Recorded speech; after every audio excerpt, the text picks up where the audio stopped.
et vous me permettrez de souhaiter à nos frères et sœurs ici présents, chrétiens, catholiques, bien sûr, un très bon début de carême. À présent, le communiqué. Le mercredi 6 mars 2019, un conseil des ministres s'est tenu de 10h à 13h55 au palais de la présidence de la République à Abidjan, sous la présidence de son Excellence M. Alassane Ouattara, président de la République et chef de l'État. L'ordre du jour de cette réunion comportait des mesures générales comprenant un projet de loi et 5 projets de décret, des mesures individuelles et enfin des communications.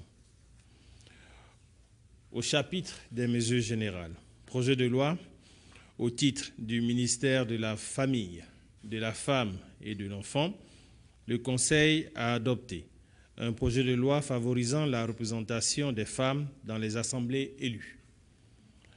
En application de la Constitution de la Troisième République, ce projet de loi institue des mesures en faveur d'une meilleure représentation de la femme à l'Assemblée nationale et au Sénat, ainsi que dans les conseils régionaux, les conseils de district et les conseils municipaux.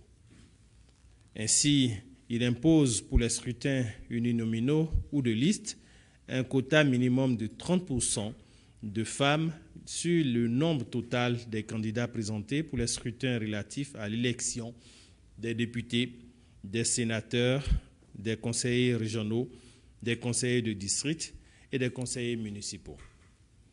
À cet effet, il accorde un financement public supplémentaire à tout parti ou groupement politique dont la liste atteint au moins 50% de femmes candidates lors de ces scrutins. Aussi, ce projet de loi fait obligation à toute liste de candidatures de respecter l'alternance des sexes de telle sorte que si 2 candidatures du même sexe sont inscrites, la troisième soit de l'autre sexe, en vue de permettre à un plus grand nombre de femmes de participer activement à la vie politique de la nation. Mesdames et messieurs, il faut noter que ce projet de loi a été fortement inspiré par le président de la République lui-même et ceci est un bon signal d'ailleurs à la veille de la célébration de la Journée internationale de la femme. Projet de décret. Au titre du ministère du Plan et du Développement, en liaison avec les ministères concernés, le Conseil a adopté un décret portant création, attribution et organisation et fonctionnement des organes de gestion et de suivi du programme social du gouvernement, en abrégé PS-Gouv. Ce décret crée un organe spécial dédié au suivi technique et opérationnel des objectifs stratégiques du PS-Gouv. Placé sous l'autorité du Premier ministre, cet organe comprend les représentants de l'administration publique centrale, les représentants des faits tiers des collectivités territoriales et du secteur privé, ainsi que les représentants de la société civile et des partenaires au développement. Au titre du secrétariat d'État auprès du Premier ministre, chargé du budget du portefeuille de l'État, le Conseil a adopté un décret relatif aux marchés publics passés dans le cadre de la mise en œuvre du plan social du gouvernement. Ce décret définit, dans le cadre de la mise en œuvre du PS-Gouv, des règles spéciales dérogatoires aux dispositions du Code des marchés publics. Ces règles exceptionnelles ont pour effet de réduire considérablement les délais réglementaires prévus pour les procédures de passation des marchés publics. Ces délais sont ainsi ramenés à 51 jours pour l'appel d'offres ouvert et 40 jours pour l'appel d'offres restreint, contre une norme réglementaire de 88 jours. Le gouvernement entend par ces aménagements accélérer l'acquisition des biens et services ainsi que la réalisation diligente des activités des infrastructures prévues dans le PS-Gouv en vue d'améliorer activement et durablement les conditions de vie des populations. Au titre du ministère des Mines et de la Géologie, en liaison avec les ministères concernés, le Conseil a adopté un décret portant attribution d'un permis de recherche minière valable pour l'or à la société Géoservice CISA dans les départements de Abengourou, de Bétié, d'Azopé et de Yakassé à Tobrou. Ce permis de recherche minière est délivré pour une durée de 4 ans. Au titre du ministère du Pétrole, de l'Énergie et des Énergies renouvelables, en liaison avec les ministères concernés, le Conseil a adopté 3 décrets. Un décret portant approbation de la convention de concession pour la réalisation d'une centrale thermique à cycle combiné Cyprel 5 de 390 MW à Jacquesville. Un décret portant approbation de l'avenant numéro 6 à la convention pour le développement d'une centrale électrique au gaz naturel à Azito. Un décret portant approbation de l'avenant numéro 12 à la convention de concession du service public national de production, de transport, de distribution, d'exploitation et d'importation de l'énergie électrique. Ces décrets concourent à la mise en œuvre du programme d'accroissement des capacités de production d'électricité initié par le gouvernement en vue de satisfaire la demande nationale et de respecter les engagements pris par l'État en matière d'exportation d'électricité. Ces différentes mesures permettront de réaliser sous la forme d'un partenariat public-privé 2 centrales thermiques à cycle combiné d'une capacité installée de 643 MW pour une productible annuelle de 4 876 GWh. Au titre du secrétariat d'État, auprès du Premier ministre chargé du budget et du portefeuille de l'État, le Conseil a adopté un décret portant déconcentration de l'ordonnancement. Ce décret, conformément à la loi organique relative aux lois de finances, organise un partage des responsabilités entre tous les acteurs appelés à gérer la ressource publique afin de désengorger la chaîne de la dépense publique et d'améliorer l'utilisation des crédits. Il permet à cet effet aux présidents d'institutions et aux ministres ordonnateurs principaux des dotations, des crédits, des programmes et des budgets annexes à leur administration de déléguer leur pouvoir en la matière. Ces ordonnateurs principaux peuvent déléguer leur pouvoir d'engagement, de liquidation et d'ordonnancement des dépenses à tout agent public en fonction de ses compétences, de sa position hiérarchique ou de sa position dans l'exécution de la dépense au niveau de l'administration centrale, de l'administration déconcentrée et des établissements publics nationaux ou des représentations à l'extérieur. Ainsi, les responsables de programmes, les responsables de budget opérationnel de programme et les responsables d'unités opérationnelles, notamment, peuvent bénéficier de la délégation de fonctions d'ordonnateur en qualité d'ordonnateur délégué ou secondaire. Au chapitre des mesures individuelles, au titre du ministère d'État, ministère de la Défense, Son Excellence M. Alassane Ouattara, chef suprême des armées, a approuvé plusieurs nominations dans le cadre de la réorganisation du commandement au sein des forces armées de Côte d'Ivoire. Un communiqué sera diffusé ultérieurement cet après-midi même à cet effet. Au titre du ministère des Affaires étrangères, le Conseil a donné son accord en vue de la nomination de M. Victor Paulo da Costa Sereno en qualité d'ambassadeur extraordinaire et plénipotentiaire de la République portugaise près la République de Côte d'Ivoire avec résidence à Dakar, au Sénégal. Au chapitre des communications, nous en avons 2. Au titre du ministère des Affaires étrangères, en liaison avec les ministères concernés, le Conseil a adopté une communication relative à la mission conduite par Son Excellence, Monsieur le vice-président de la République à Rome, du 24 au 26 février 2019, en vue de participer au conseil d'administration du Programme alimentaire mondial et au panel de haut niveau sur la nutrition du mouvement mondial SUN. Le vice-président de la République, en sa qualité de président du Conseil national pour la nutrition et de facilitateur national de l'examen stratégique fin zéro, à la tête d'une importante délégation, a pris part au conseil d'administration du PAN ainsi qu'aux travaux sur la nutrition du mouvement SUN. Au cours de ces différentes assises, le vice-président de la République a présenté les progrès obtenus par le gouvernement relativement à l'amélioration des indicateurs de malnutrition et a relevé la satisfaction de la Côte d'Ivoire d'abriter le Centre d'excellence contre la faim et la malnutrition en Afrique, dont le lancement est prévu pour le 25 mars 2019. Le vice-président de la République a réaffirmé l'engagement de notre pays à faire du Centre d'excellence régional une institution fédératrice et unique pour l'Afrique en termes de partage de bonnes pratiques et de succès relativement à la lutte contre la faim, la malnutrition et la pauvreté. À l'issue de cette importante mission, le vice-président de la République a obtenu du conseil d'administration du PAM l'adoption du nouveau programme stratégique d'appui du PAM à la Côte d'Ivoire pour la période 2019-2023 d'un coût global de 82 millions de dollars américains. Au titre du secrétariat d'État auprès du Premier ministre chargé du budget et du portefeuille de l'État, le Conseil a adopté une communication relative à un programme de professionnalisation des administrateurs représentant l'État au sein des conseils d'administration des sociétés du portefeuille de l'État. Ce programme de certification des administrateurs des sociétés publiques est inspiré des meilleures pratiques africaines et européennes.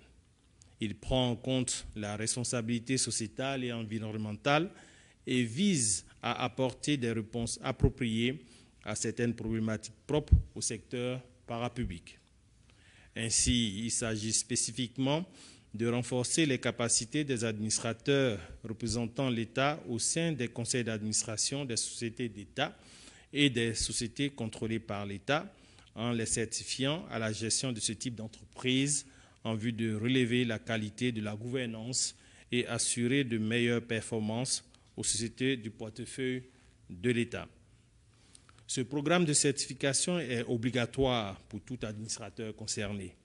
Le certificat spécifique d'administrateur des sociétés publiques est obtenu auprès de l'Institut national des administrateurs de Côte d'Ivoire dans les conditions d'une convention qui sera signée entre cette structure et le gouvernement.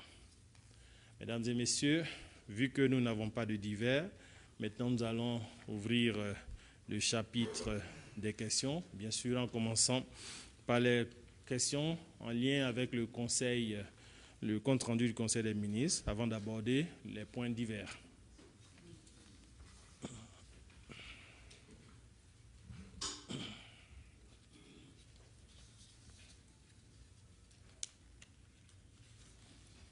Mesdames et messieurs, vos questions en lien avec le Conseil des ministres.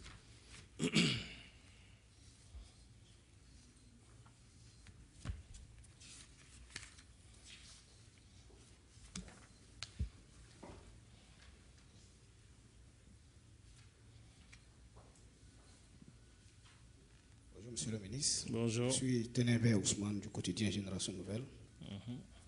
Monsieur le ministre, ma question est relative à la décision relative concernant la représentativité des femmes qui est revue à la hausse dans les instances de représentativité.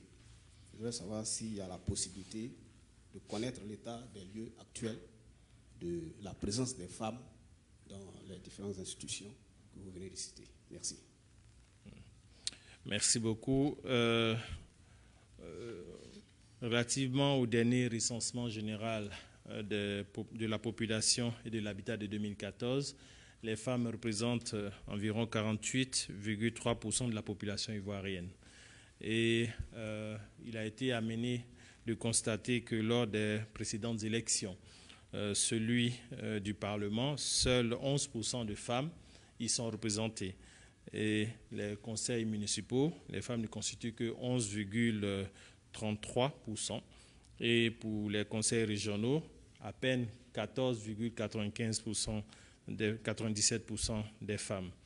Et vous vous souviendrez que la Côte d'Ivoire est partie prenante de ce qu'il a ce qu'il convient d'appeler la Convention des Nations Unies sur l'élimination de toute forme de discrimination à l'égard des femmes, sans oublier le fait que la Côte d'Ivoire est partie prenante aussi du protocole à la Charte africaine des droits de l'homme et des peuples relativement aux droits des femmes.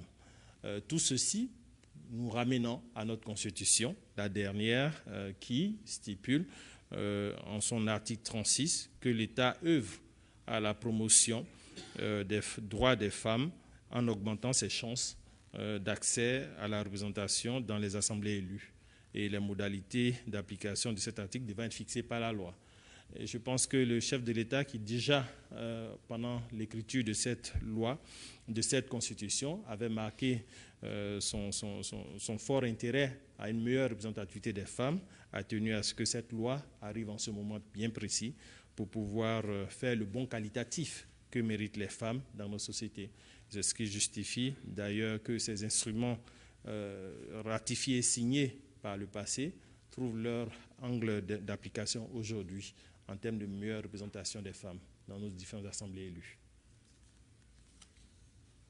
Bien, bonjour Monsieur le ministre. Oui, bonjour. Oui, Bougassi Wori. Vous l'avez dit, Monsieur le ministre, que cette loi est inspirée par le chef de l'État lui-même, ce qui signifie qu'il est très préoccupé par la situation de la représentativité des femmes dans nos institutions. Est-ce qu'on peut s'attendre dans les jours à venir à un réaménagement au niveau ministériel pour déjà donner l'exemple à ce niveau? Écoutez, en l'état actuel des choses, ce dossier adresse exclusivement les assemblées élues. Il est bien entendu compris que toutes les instances devront faire l'objet d'une amélioration de la représentativité des femmes. J'aimerais juste souligner à votre attention que ce n'est pas que cette disposition sera désormais, si la loi est adoptée par l'Assemblée, sera désormais une obligation. Le quota de 30% des femmes exigées dans les assemblées élues. Et pas pour être placé en bas de liste de sorte à être éliminé de façon alternée sur une liste de sorte à ce que une réelle représentation des femmes soit visible sur tous les dans tous les scrutins qui se présenteront à la Côte d'Ivoire à partir d'aujourd'hui, dès que cette loi sera adoptée. Bonjour, Monsieur le ministre. Bonjour. Je suis Baudelaire du magazine Jeune Afrique et de l'agence Bloomberg. En fait, je voulais revenir sur le volet énergie de votre intervention. Vous avez parlé d'avenants signés dans le cadre d'extension de 2 centrales déjà existantes. Et dans la foulée, vous avez évoqué la signature d'un contrat, d'une convention de concession en ce qui concerne la distribution, le transport et l'exportation. Je voulais savoir si cette convention est adossée aux 2 avenants ou c'est une nouvelle convention. Merci beaucoup de nous donner l'opportunité d'éclaircir ce point. J'aimerais juste souligner une chose. Le gouvernement de Côte d'Ivoire a fortement marqué son ambition de mener la Côte d'Ivoire vers l'émergence à l'horizon 2020. Et pour atteindre cette émergence, l'un des leviers forts de l'action demeure l'énergie. Il faut que l'énergie soit disponible en qualité et en quantité. C'est ce qui justifie d'ailleurs que continuellement, des accords sont signés de part et d'autre pour amener notre production à un niveau respectable, de sorte à pouvoir respecter ces engagements par rapport à la diffusion ou à la distribution de l'énergie aux pays voisins, mais aussi rassurer la disponibilité de cette énergie pour nos industries, nos investisseurs qui viennent s'installer en Côte d'Ivoire. L'avenant dont vous parlez est un instrument qui permet tout simplement d'ajuster les coûts relativement à ces nouvelles dispositions, ces différents projets de décret, ces conventions que nous mettons en place successivement les unes après les autres. C'est juste un réaménagement technique des précédentes conventions. Bonjour Monsieur le ministre. Oui. Touré Foussini, quotidien le Patriote. Ce matin, on assistait à la destruction d'un restaurant au niveau de la Riviera. Nous sommes encore sur le conseil. Ah, d'accord. Après, vous pourrez répondre à votre question tout à l'heure. Il n'y a pas de problème. On vous inscrit pour le prochain cycle. Sur le conseil, s'il vous plaît.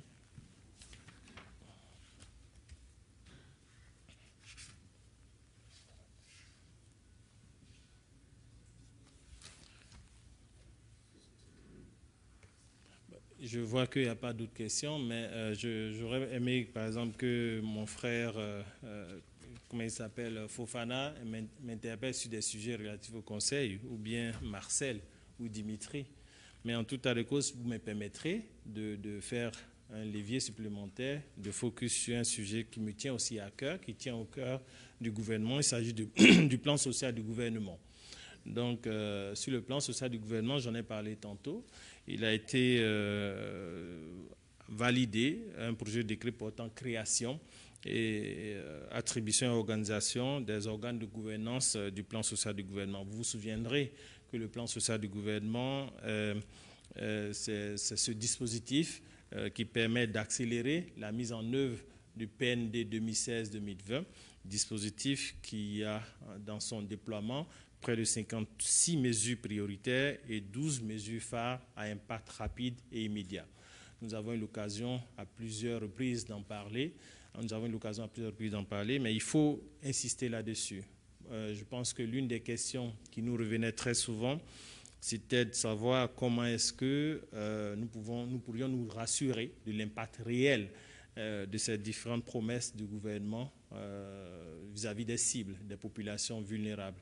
Donc c'est cet organe de gouvernance mis en place qui va s'assurer du suivi des indicateurs. Et dans ce comité, dans cet organe de gouvernance, vous avez aussi bien le gouvernement au niveau des différents directeurs de cabinet, mais aussi vous avez les partenaires techniques et financiers, vous avez la société civile, vous avez tous les différents acteurs qui ont un intérêt à la mise en œuvre de mesures au niveau social qui sont partie prenante dans le cadre de ces organes de gouvernance qui sont composés d'un comité de pilotage, d'un comité de coordination générale et puis ensuite de cellules d'exécution sectorielle.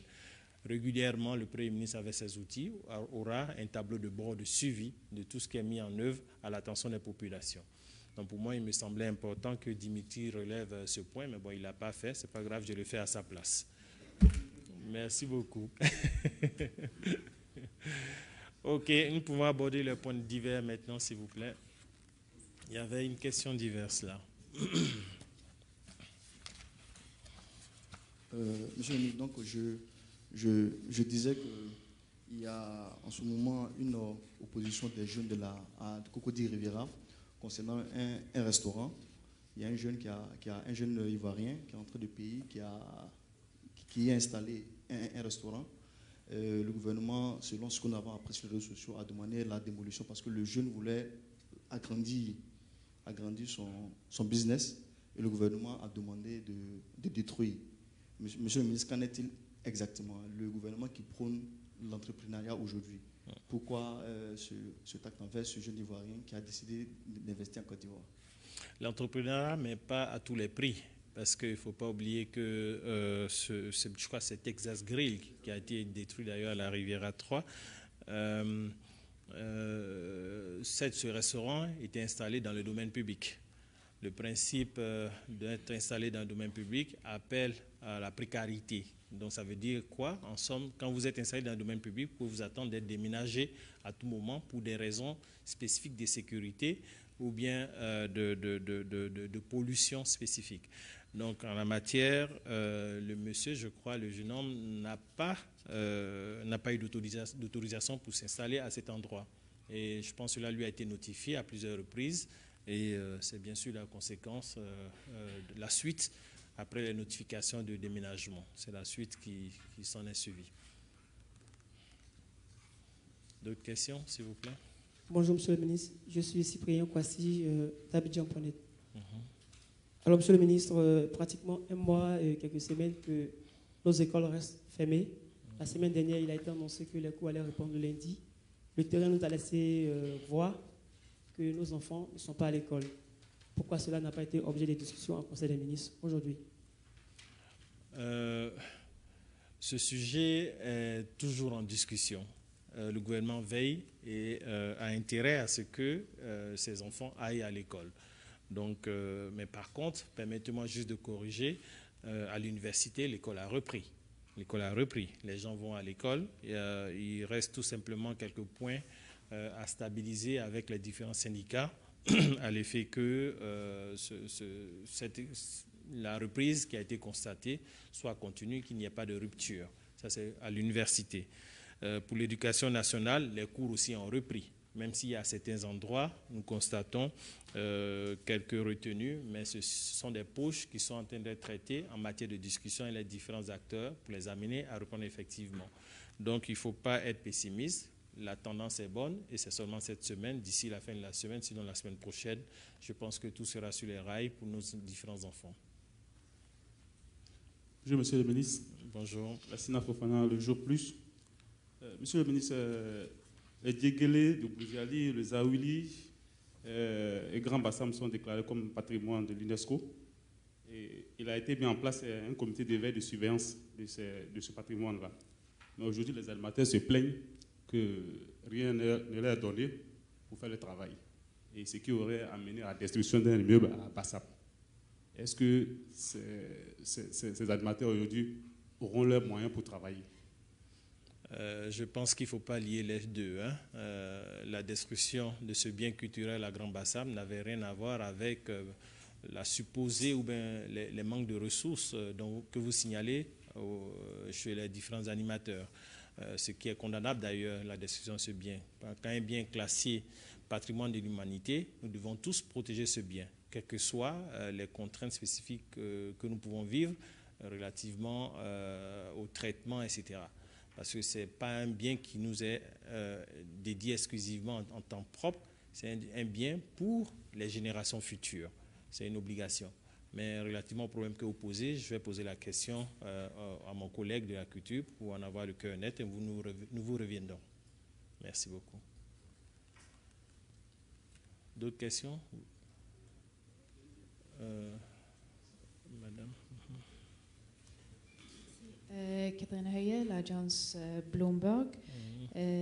C'est concerné le déplacement de personnes qui se trouvent dans la forêt classée. C'est combien de personnes et quelle est la solution pour les personnes qui doivent être déplacées? Quel programme vous avez pour eux? Je ne sais pas quelle est la localité que vous visez dans votre question. D'après ce que... s'agit-il de la forêt classée à l'ouest, c'est bien ça? Le Gouindébé, c'est bien cela? Ou bien vous avez une idée particulière?